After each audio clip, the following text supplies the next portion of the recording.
Bonjour tout le monde, David Dallaire, Guide au Chic Shack. Pour cette deuxième capsule vidéo, on discute de gestion des matériaux et de l'habillement en montagne. Première chose qu'on veut savoir, le coton. On veut rien savoir du coton, c'est de la vidange, ça garde l'humidité. Maintenant, parlons de la laine de mérino. En gros, ce matériau-là est super pertinent car il laisse évacuer l'humidité, donc vous gardera au sec. Je l'utiliserai sur toutes les couches qui sont directement en contact avec la peau. Donc prenons par exemple la combine, le cache-cou et même une paire de sous-gants. Maintenant, parlons de matériaux synthétiques. La raison pour laquelle on va utiliser du synthétique pour nos couches isolantes, ça va être sa capacité à nous garder au chaud même lorsqu'elle sera humide. Par contre, faire très attention à l'humidité en montagne, c'est notre ennemi numéro 1. C'est la raison pour laquelle on va vouloir moduler avec plusieurs couches ou plusieurs épaisseurs de synthétique. Maintenant, abordons la membrane imper-respirante. Souvent, on va la retrouver pour les couches extérieures, dont la coquille. La raison pour laquelle on va vouloir utiliser ce type de matériau, c'est qu'on va pouvoir être mobile en montagne tout en évacuant l'humidité. Et en plus, on va rester à l'abri des intempéries, dont le vent, la pluie et la neige.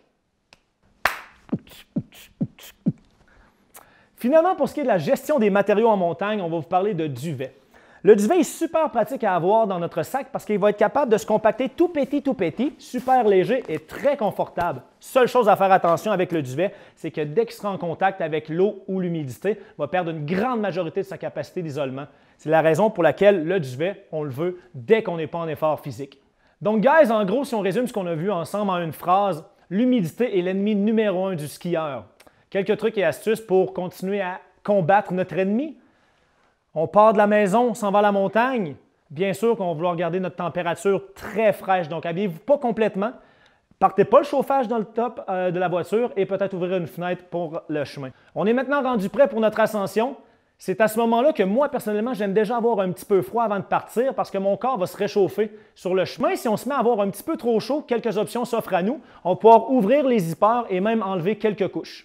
Donc, guys, on vient de finir une des journées les plus épiques de notre vie sur le mont Porphyre. La seule chose qu'on veut, c'est d'être prêt pour le lendemain matin, puis ça, c'est clair. Donc, première chose qu'on va vouloir faire au retour à la maison, c'est sécher nos équipements. Pour ma part, moi, je m'assure toujours que mes bottes soient sèches pour le lendemain matin, donc je vais enlever mon feuille, ça va leur permettre de sécher plus rapidement. Donc, là-dessus, bon match, mesdames, messieurs!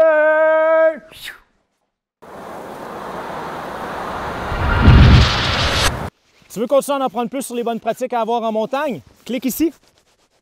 Juste ici. Appuie. Tu veux rien manquer de ce que le Chic Shack crée comme contenu? Appuie ici. Subscribe. Let's go. Ah, good boy.